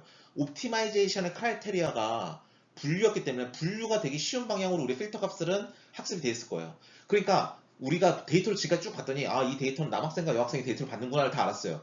근데 우리가 원하는 건 남학생과 여학생의 분류라는 걸 알았어요. 그러면 우리가 X 안에 있는 필터 값들은 남학생과 여학생이 들어왔을 때 걔네들 너니어 트랜스포메이션을 시켜서 남학생은 왼쪽으로 여학생은 오른쪽으로 보낸 다음에 그 다음에 W값 B값을 노란색으로 쫙 구해주면 100% 확률이 나온다는 겁니다. 즉 얘는 인풋을 조정할 수 있는 거예요. 그러니까 파워풀한 겁니다. 아시겠죠? 그리고 이게 끝이 아닙니다. 지금 2D에서 했죠. 지금 3D로도 할 수 있어요. 이 공간을 학습한다 그러면 여기 박스가 날아다닙니다. 그럼 박스가 지금 보시는 것처럼 주황색처럼 이게 3바에 3바에 3이면 W1 곱하기 X1 더하기 기타 등등해서 W27 곱하기 X27까지 해서 우리 하나의 점 이건 피처 맵이 아니라 이제 피처 스페이스겠네. 이 하나의 점을 구해요. 박스가 날아다니기 시작하면 이 전체에 피처 스페이스가 나오겠죠. 근데 이게 필터를 하나가 쓰는 게 아니라 여러 개를 쓰기 시작하면 이 피처 스페이스가 여러 개 나오고 이게 컨볼루션에서 해당하는 액티베이션 맵이 여러 개 나오는 거랑 똑같습니다. 즉 얘네들은 나중에 결국에는 컨볼루션을 여러 번 수행한 다음에 쭉 한 줄로 늘려서 우리가 집어넣어 줄 거니까 인공신경망 자체가 멀티레이어 퍼셉트론이 1차원밖에 입력을 못 받는다 하더라도 우리는 저렇게 3차원과 2차원의 특징을 뽑아내는 저 필터를 사용할 수 있다는 거예요. 필터 값이 학습하는 단계에선 변수입니다. 근데 학습이 다 끝나고 나면 우리가 원하는 목적에 맞게 값이 다 세팅이 될 거예요. 그러면 인퍼런스 혹은 테스팅 단계에서 새로운 2차원 혹은 3차원이 들어왔을 때 걔를 우리의 목적에 맞게 딱 넌리니어 트랜스포메이션 해서 우리가 벡터를 변형시켜준 다음에 학습이 제일 잘 되는 방향으로 변형이 되면 그걸 가지고 인공신경망에 집어넣는다는 겁니다. 그러니까 성능이 좋을 수밖에 없다가 이 시스템이 가지는 특징이 되겠습니다. 자, 실질적인 구현을 볼 건데요. 우리는 구현을 어떻게 하냐면 저 인풋이 들어오면 이제 컨볼루션 한번, 풀링 한번, 컨볼루션 한번 풀링 한 다음에 그다음 한 줄로 들여서 fully connected layer에 즉 소프트맥스에 집어넣는 겁니다. 이거는 엠리스트 이미지를 이제 분류하는 우리 지난번에 짰던 멀티레이어 퍼스트론과 동일한 개념인데 다만 성능이 엄청 높아지게 될 거예요. 그래서 우리의 타겟은 99%가 되겠습니다. 거기에 대한 코드를 지금부터 설명드리도록 하겠습니다. 이제 전체 코드를 보기 전에 각자 개별적인 우리의 그걸 보겠습니다. 컴포넌트별로 나눠서 따로따로 한번 해석을 해보겠습니다. 제일 앞에는 이미지를 하나 받아온 다음에 컨볼루션 한번, 풀링 한번 하는 거예요. 저 A라고 보는 빨간색 박스가 되겠는데 거기에서 그러면 컨볼루션을 하려면 처음에 컨볼루션에 해당하는 필터를 정해줘야 되겠죠. 필터는 학습해야 될 변수라고 했으니까 보신 바와 같이 tf.variable로 정의합니다. 그 다음 랜덤 노멀로 처음에 노멀 디스플레이는 하지만 엠리스트가 0에서 1 사이의 값인 걸 감안해서 우리는 스탠다드 데비에이션을 0.01로 잡게 잡아줍니다. 그 상태에서 필터 사이즈는 3x3이래요. 이건 지금 4개 사이즈가 있는데 3x3은 가로 3, 세로 3, 아니 세로 3, 가로 3을 말합니다. 파이썬은 항상 세로가 먼저 나오죠. 그 다음 나오는 1은 뭐냐면 하나의 이미지에 대한 우리가 필터 연산입니다. 즉 이게 하나의 이미지를 받아들이니까 그 이미지에 대한 필터 연산을 말하는 거고요. 32는 뭐냐면 이 컨볼루션에 쓰는 필터의 개수입니다. 나는 32개를 내보내겠다가 되겠습니다. 그러면 저 W 보면 뭘 할 수 있다? 아, 나는 3x3 필터를 쓰는구나. 필터의 개수는 32개구나 알 수 있고 나는 하나의 이미지에 대해서 이런 연산을 하는구나 라는 것도 알 수 있습니다. 그런 다음에 실제로 tf.nn.convolution2d라는 함수를 쓰면 x 언더바 이미지라는 걸 받고 이미지를 받은 다음에 이 필터 값을 써줍니다. 그럼 이 필터를 적용하게 되겠고요. 스트라이드는 맨 앞에 있는 1과 맨 뒤에 있는 1은 의미가 없고 가운데 있는 두 개 1만 봅니다. 1컴마일 돼 있죠? 세로로 하나씩 꼼꼼히 다 볼 것이고 가로로 하나씩 꼼꼼히 다 본다는 소리입니다. 패딩은 same이라고 써주면 패딩을 해준다는 소리예요. 그러니까 이거는 해준다는 소리고 만약에 v, a, i, l, d라고 해서 밸리드라고 써주면 얘는 패딩을 안 해준다는 소리입니다. 지금 패딩을 해줬어요. 패딩 해줬으니까 사이즈는 줄어들지 않겠죠. 그러면 그 끝난 다음에 다 렐루를 씌워주면 이제 컨버전 레이어를 완성하게 되겠습니다. 자, 여기서 이제 컨버전 레이어 끝났어요. 이미지 X를 받아들이고 필터 32개 썼고 그 다음 스트라이드 1,1 했고 패딩까지 했으니까 이미지 하나의 사이즈는 줄지 않았습니다. 그럼 여러분 이 시점에서 이미지 하나의 사이즈는 얼마죠? 이미지 하나의 사이즈는 28x28이 엠리스트 기본이니까 그리고 스트라이드 하나씩 꼼꼼히 다 해줬고 패딩까지 해서 사이즈 안 줄어들게 만들었으니까 쟤는 28 그대로예요. 이미지와 사이즈가 줄지 않았어요. 근데 개수는 필터 개수 32개 썼죠. 그러니까 개수는 32개 늘어났어. 그래서 제 지금 상태가 28 곱하기 2, 28이 32개 있다 생각하시면 되겠습니다.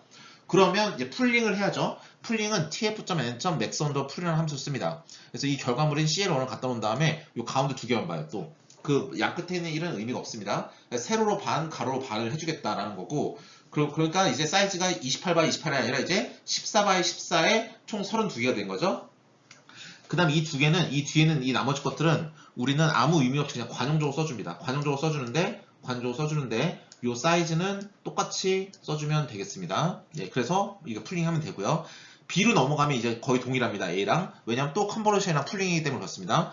얘 지금 32개 내보내줬죠. 그러니까 얘는 32개 받아와야 돼요. 이거 두 개 값은 항상 같아야 됩니다. 왜냐하면 A 끝날 때 32개를 내보냈기 때문에 B는 32개를 받아가기 때문에 그래요. 그러면 한번 W2부터 해석을 하겠습니다. W2는 3x3 필터를 또 썼네요. 그 다음 32개를 받아서 64개를 출력합니다. 그 다음에 컨볼루션 레이어는 그 풀링 레이어 첫 번째 끝난 걸 받아와서 그 다음에 지금 현재 정의한 W2를 적용하고 스트라이드는 1,1이라서 사이즈는 변하지 않을 것이고 패딩도 세임이라 했기 때문에 모양도 변하지 않습니다. 사이즈도 역전적으로 변하지 않습니다. 살짝 작아지는 현상이 없겠죠. 그런 다음에 마지막으로 렐루 함수를 씌워주면 두 번째 컨버루션 레이어도 끝나게 됩니다. 그러면 저기까지 했을 때 사이즈는 뭐냐면 우리 첫 번째 풀링을 해서 14x14로 됐는데 현재 컨버루션에 의해서 스트라이드를 1,1을 잡았으니까 사이즈가 더 줄어들지 않고 그 여전히 14x14입니다. 근데 개수는 몇 개? 64개예요. 왜냐하면 우리는 인풋은 30이었지만 출력은 몇 개? 64개라고 여기서 했으니까 그렇습니다. 풀링을 합니다. 풀링 레이어 두 번째를 했더니 tf.n.max 풀링을 하고 CL2를 받아와서 풀링했더니 세로 반, 가로 반으로 깎아달래요. 14x14인데 이제 7x7이 됐죠? 개수는 64. 그래서 7 곱하기 7 곱하기 64가 이제 전체 사이즈가 되겠습니다. 이 뒤에는 그대로 써준다 했으니까 그대로 써주면 되고 자, 이렇게 한 다음에 한 줄로 쫙 늘려준 다음에 뒤에다가 C에서 핑크색 C는 소프트맥스에 집어넣는 겁니다. 한 줄로 늘려준다. 즉 지금 우리가 7764라는 사이즈인데 7x7도 한 줄로 만들고 64개를 쫙 붙여줘야 돼요. 그래서 보시면 알겠지만 전체에 대하여 마이너스는 전체라 했죠. 파이썬에서 FL2가 뭔지 모르겠지만 몇 개 이미지가 들어온지 모르겠지만 전체 이미지에 대하여 7764로 한 줄로 쫙 느려주는 리쉐이프를 해라. 모양을 변경해라 라고 하고 한 줄로 느려진 1차원의 모양이 됐으니까 얘를 L 언더바 플래시라고 합니다. 즉 소프트맥스 넣을 준비가 된 거죠. 우리 ABC 손글씨 분류해서 봤듯이 하나의 벡터 사이즈가 4였고 3개 중에 하나를 분류한다면 W는 4x3으로 했습니다. 앞에 4인 이유는 1x4짜리가 들어왔을 때 그것을 4x1로 곱해서 리니어 컨비네이션 하기 위함이었으니까 지금의 경우는 우리가 하나의 벡터 사이즈가 7764이기 때문에 우리 그냥 7 곱하기 7 곱하기 64를 7764로 부르겠습니다. 하나의 벡터 사이즈가 7764였기 때문에 7764에 가로 벡터가 들어오면 얘는 7764 by 1이라는 세로 벡터가 있을 것이고 그게 0부터 9까지 손글씨를 구별하는 엠리스트 에이지이기 때문에 7764,10이라는 W를 잡아줘야 됩니다. 보시는 바와 같이 그렇게 해놨죠. 그 다음에 바이어스는 뭐죠? 유닛의 개수가 10개가 있는 거니까 이 10개의 바이어스를 잡아주면 되겠습니다. 이렇게 우리가 각 레이어를 설계하면 되겠습니다. 이걸 기반으로 이제 전체 코드가 어떻게 돌아가는지에 대해서 지금부터 알아보도록 하겠습니다. 보시면 알겠지만 첫 번째, 두 번째 라인은 엠리스트를 쓴다는 거고요. 네 번째는 텐서플로우를 쓴다는 거, 다섯 번째는 타임 함수고, 7번째는 트레이닝 에포크라 해서 전체 트레이닝 개수 55,000개를 몇 번 돌린다? 15번 돌린다. CNN은 이렇게 컨볼루션 연산에서 필터 연산이 굉장히 복잡하기 때문에 변수도 많고 따라서 데이터도 많이 학습을 해줘야 됩니다. 시간이 많이 걸려요. 그래서 배치 사이즈는 100이다 해줬고 10번째 라인에 X는 이제 엠리스트 이미지를 받으니까 784고 Y는 이제 10개 중에 하나로 이제 분류를 해야 되니까 10이고 이미지는 X란 이미지가 뒤에 분명히 우리가 피드 딕트로 받아올 겁니다. 배치 사이즈만큼 100개를 받아올 거예요 아마. 100개 이미지를 통째로 받아올 텐데 왜냐면 배치 사이즈 100이니까 아마 100개 받아오겠죠. 눈치밥으로 보면 100개를 받았는데 전체에 대하여 우리는 이제 CNN이니까 2차원도 처리할 수 있어요. 그래서 28x28로 처리하고 이게 1인 이유는 하나의 값이 들어오는 건데 왜냐하면 엠리스트가 흑백이기 때문에 그래요. 흑백이기 때문에 원 채널입니다. 근데 우리 다음 시간에 할 이제 사이파 10 같은 경우는 3 채널입니다. RGB로. 그럼 저게 1이 아니라 3으로 변해야 되겠죠? 어쨌든 이렇게 X 언더바 이미지를 만들어주면 우리가 14번째 라인부터 시작해서 마지막까지는 이 전장의 배운 것과 똑같습니다. 자, 15번째 라인 3x3 필터를 써서 원 채널의 데이터를 받아서 32개의 필터를 사용해서 32개의 출력을 만들고 그 다음 16번째 라인 그 X 언더바 이미지를 받아놓고 거기서 W1이라는 필터를 적용하고 스트라이드는 1,1이라서 사이즈는 살짝 변할 수도 있지만 뒤에 보니까 패딩은 세임이니까 패딩을 해줘서 우리는 사이즈를 동일하게 맞춘다. 따라서 아직은 28x28 개수는 32개 이고 17번째 라인에 컨볼루션은 끝나고 렐루를 씌운다 하고 있고 19번째 라인은 이제 풀링을 해야 되는데 tf.n.max 풀이라는 함수를 하고 k 사이즈를 보니까 1, 2, 2, 1이지만 앞에 1, 뒤를 빼고 2, 2라서 세로 반, 가로 반 해가지고 사이즈가 이제 14x14가 되고 개수는 32개다 라고 말하고 있습니다. 죄송합니다. 그 다음에 21번째 라인을 보시면 그러면 이제 3x3 필터를 또 만들고 이전 레이어에서 32개를 뱉었으니 그럼 난 이제 32개를 받아오고 그 다음 난 64개를 도출하면 이제 전체 개수는 이제 14x14가 64개가 있다라고 말을 하는 것이고 그 다음에 22번째 라인을 보면 컨볼루션을 하는데 그 이전 레이어였던 풀링 첫 번째 풀링의 결과를 받아오고 지금 정의한 W2를 적용을 하고 스트라이드는 가운데는 1, 2개만 보니까 1, 1 꼼꼼하게 세로 가로 다 하나하나 차근차근 필터 연산을 해주고 패딩은 세임이라서 사이즈는 작지 않게 해준다. 즉 하나의 사이즈는 14x14고 개수는 이제 64개가 됐다라고 말할 수 있으며 23번째 라인에 렐루를 해주고 25번째 라인에 풀링을 해주는데 K 사이즈를 보니까 가운데가 2, 2니까 세로 반 가로 반 자른다. 즉 이제는 사이즈가 77이 되고 7x7이 되고 개수는 64개다. 그래서 이제 하나에 이거 한 줄로 누리면 사이즈가 7764다. 7 곱하기 7 곱하기 64다라고 알 수 있습니다. 그래서 27번째 라인에서는 L 언더바 플래시라 해서 레이어를 플랫하게 드디어 한 줄로 평평하게 만들어야 이제 인공신경망이나 소프트맥스 넣을 수 있겠죠. 한 줄로 늘려 세우는데 그 PL2를 받아다가 리쉐이프라는 걸로써 27번째 라인에서 모양을 바꿉니다.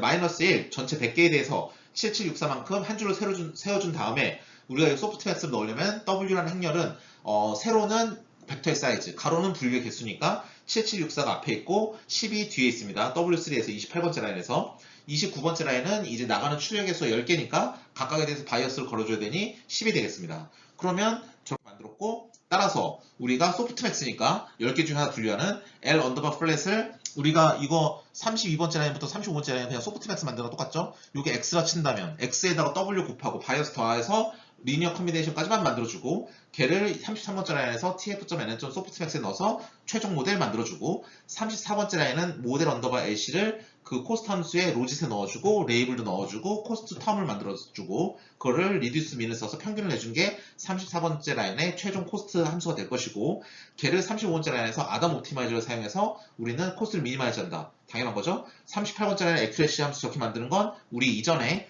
그 멀티리얼 퍼스트론에서 이미 얘기한 거랑 똑같은 코드고요. 자, 그럼 이제 세션을 어떻게 돌리는지 보겠습니다. 사실 세션 아까처럼 돌려도 되는데 뭐 여기도 그냥 좀 다르게 해봤으니까 한번 살펴보겠습니다. 테스트할 때 트레이닝 시작할 때와 끝날 때 시간 재서 그거 빼가지고 전체 트레이닝 시간 얼마나 걸렸는지 재는 것과 액큐리시는 다 테스트 이미지, 테스트 레이블을 넣어서 잰다는 거. 이거는 아까 했던 코드랑 똑같아요. 우리 필요 없는 거 지우겠습니다. 세션 돌린다. 그 다음에 환경 변수 초기한다. 다 필요 없죠? 그 다음에 에포크 15번 통째로 돌린다. 그렇죠? 자, 15번을 통째로 돌린대요. 55,000개를. 근데 배치 사이즈가 100이래요. 그러면 55,000개를 100개씩 가져오는 거죠. 그러면 총 몇 개 가져야 됩니까? 몇 번 왔다 갔다 해야 됩니까? 550. 그 550이라는 횟수를 구해야 우리가 그만큼의 포물을 돌면 우리 한 번 처음부터까지 딱딱 도는 그 사이즈가 맞겠죠? 그래서 우리가 전체 사이즈를 구해야 되는데 mlist 트레인 데이터 전체 사이즈는 이렇게 구합니다. mlist.train.num 언더바 examples 하면 트레이닝 데이터 전체 사이즈가 나오고 그거를 배치 사이즈로 나눠야 그리고 그걸 인티저로 만들어야 한 번 이제 도대체 한 번의 데이터를 훑을 때 몇 번의 포문이 돌아야 될지가 나옵니다. 그래서 그것만큼 포문이 돌면서 그렇죠. 토탈 배치만큼 포문이 돌면서 그리고 이게 10번만 한 번씩 이게 지금 우리 어디까지 왔다라는 걸 출력해 준 거죠. 에포크 15번 돈다 그랬는데 0부터 시작하니까 14가 끝이고요. 550까지 배치 넘버가 돌아야 되는데 549까지 돌았을 겁니다. 왜냐면 0부터 549까지니까. 그래서 540까지 찍히는 거고요. 이렇게 찍어주는 거고 그럼 결국 남은 건 48번째, 49번째 라인인데 저건 지난번에 한 거랑 똑같아요. 그렇죠? 100개씩 mlist.train.next 언더바 배치안에 넣어서 우리 100개씩 데이터를 가져와서 그걸 트레인 언더바 이미지와 트레인 언더바 레이블에 넣고 걔네들을 49번째 라인은 피드 딕트에서 대문자 x 대문자 y에 밀어 넣으면서 우리가 트레인 함수를 세션 런을 통해서 코스트 미니마이제이션 하고 그 코스트 값이 얼마인지 계속 찍어주겠다라는 게 되겠습니다. 별로 어렵지 않죠? 저 세션은 그래서 아까처럼 똑같이 되긴 해요. 아까처럼 똑같이 한 다음에 대신 이터레이션 횟수를 좀 많이 늘려줘야 되니까 num 언더바 스텝스라는 부분을 5,000이 아니라 한 5만이라든지 그렇게 늘려주면 크게 다를 게 없습니다. 네. 그러면 여기 액큐리시를 봤더니 얼마? 98.58, 0.9858, 즉 90 반올림하면 99%의 인식률을 가지는 이제 뉴럴넷을 만들었다라고 말씀드릴 수 있겠습니다. 이게 바로 우리가 알고 있는 CNN이 되겠어요. 그러면 이제 마지막으로 우리가 컨볼루션 레이어 이제 텐서플로우에서 이제 레이어라는 게 있다 그랬죠. 그래서 컨볼루션 2D나 이제 풀링 같은 경우도 이제 레이어라는 걸 쓸 수 있습니다. 그럼 좀 더 간단하게 구현할 수 있어요. 근데 여러분 위에 것도 알아두셔야 되는 게 많은 텐서플로우 코드들이 다 위에처럼 구현이 되어 있으니까 위에 걸 해석할 수는 있어야 되지만 여러분이 만약에 컨볼루션 레이어를 직접 만드신다고 한다면 밑에처럼 만드셔도 됩니다. 이거 훨씬 쉬워요. tf.layer라고 한 다음에 컨볼루션 2D를 하겠다. 인풋은 x, 필터 개수 32개, 커널 사이즈 3x3, 패딩을 해주고 스트라이드는 1이고 액티베이션은 렐루다. 이렇게만 써주면 되는 거니까 컨볼루션 만들었습니다. 풀링은 CL을 받아온 다음에 풀 사이즈는 2x2다. 그럼 여기 세팅에 맞게 이 뒤에는 그냥 쭉 그냥 써주는 겁니다. 2니까 그냥 2 맞춰서 써주는 거고요. 얘도 마찬가지. 별 의미는 없습니다. 원래 풀링에는 이런 개념이 없는 거니까. 그 다음에 컨볼루션 레이어 두 번째는 이제 PL1 결과를 받아와서 그 다음 64개 필터를 쓰고 3x3 필터를 쓰고 패딩을 해주고 스트라이드는 1이고 액티베이션을 렐루다. 그 다음 풀링은 CL2를 받아와서 세로반 가로반을 깎아주겠다는 거고 나머지 있는 그대로 만들어주면 되는 거죠. 그러니까 밑에처럼 해도 됩니다. 이게 점점 이제 텐서플로우가 캐러스를 닮아가는 과정이에요. 아시겠죠? 요거까지만 기억해 두시면 될 것 같습니다. 그럼 다음 장에서는 우리가 CNN을 컬러 이미지를 다루는 법에 대해서 간단히 알아보고 우리가 지금까지 이제 텐서플로우만 했는데 캐러스 쓰는 법에 대해서 한번 알아보도록 하겠습니다. 감사합니다.